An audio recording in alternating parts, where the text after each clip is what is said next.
And it's not just about us as the foster carers, it's big news for the 65,000 odd foster children across the UK, because if we've got rights and stability and we're well supported, that will only be beneficial for our children. So this bill is going to be life-changing for us. And up till now, many of you will have been at quite a few of these APPGs, and up till now we've talked about the problems. We've heard some really sad and difficult evidence from people talking about when things haven't gone well, when the system's let them down, when the system's let their children down. But today we're here to talk about the solutions, and we're here to talk about the solution that the IWGB and Jason and John have put together. So this is a huge day for us all. So why is it so important? First of all, it's important for children. Stability is a big thing that's lacking in most of the children we look after's life. They've all had moves, some of them have had dozens of moves, and it's not right. My understanding from spending a good number of years looking at fostering and being a foster carer is that the moves often come as the result of carers not being supported, not having things put in place to help them, and not having a belief that they can do what they've been tasked with doing. Happier and less stressed foster carers are undoubtedly going to lead to happier and less stressed kids, and that's got to be a win for everybody. At the moment, many of us are fearful of speaking up for our children.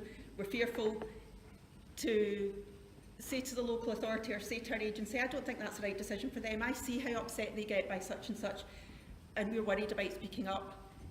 But we know these children really well, and we love these children, and I think if we feel able to stand up and speak for them, then that's got to be positive for them. So foster carers, why is it good for us? The big one, I think, from people I've spoken to and from our members in Scotland, and I'm sure it's the same across the country, is that people don't have whistleblowing rights.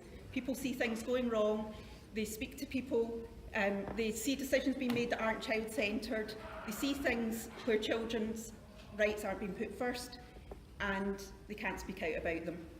If we had whistleblowing rights, we are very well placed to see when things need to change.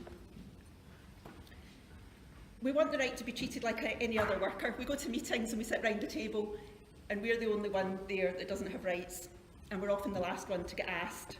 You know, the last education, the last health, the last social work, and we've informed all those reports, and when it comes to us, everybody said our bit and we're last in the pile. I think rights would help that and definitely make us be seen as equal professionals with others. Rights to a pension, that would be huge. I heard a really sad story recently. A woman retired after 35 years of caring in a Scottish local authority. Her last day she went to our support group and was given a £20 voucher from Marks and Spencer's and a bunch of flowers. She's now living on £77 a week after 35 years of looking after the country's children. At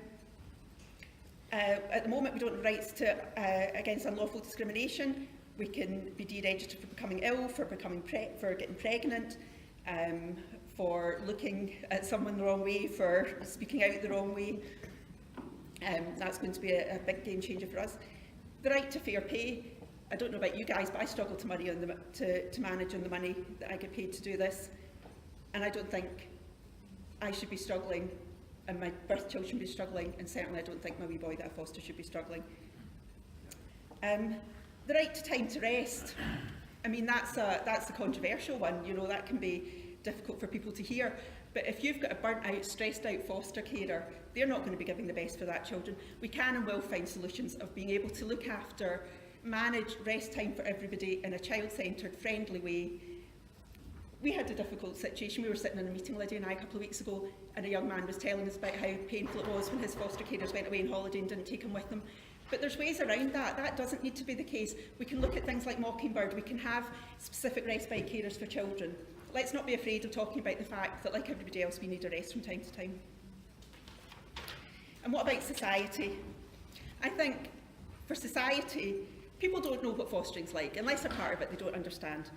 But I think most people would be shocked to know there wasn't any sort of central licensing body, that we aren't all assessed to the same standard, that we aren't all trained to the same way. At the moment it's very ad hoc. Certainly in Scotland there's 32 local authorities, 19 independent providers, all doing their own thing. We're a country of 5 million people with 4,000 foster carers. That's a huge number of different organisations. all having a hand in a very small pool. We believe it should be centralised. And also the reassurance that when something has gone wrong and somebody has been struck off the register, that is a recognised thing. They can't just go to another area. We're not about condoning bad practice by foster carers. That doesn't do our profession any good whatsoever. We need to be able to speak out about bad practice, and we need to know that when people have been struck off, they say struck off. So, in summary, I think this is a big win for everybody. I'm so excited. I'm actually quite emotional about being here today talking about this, but not just for myself, but for my wee boy, and also for every one of you guys sitting here. Thank you.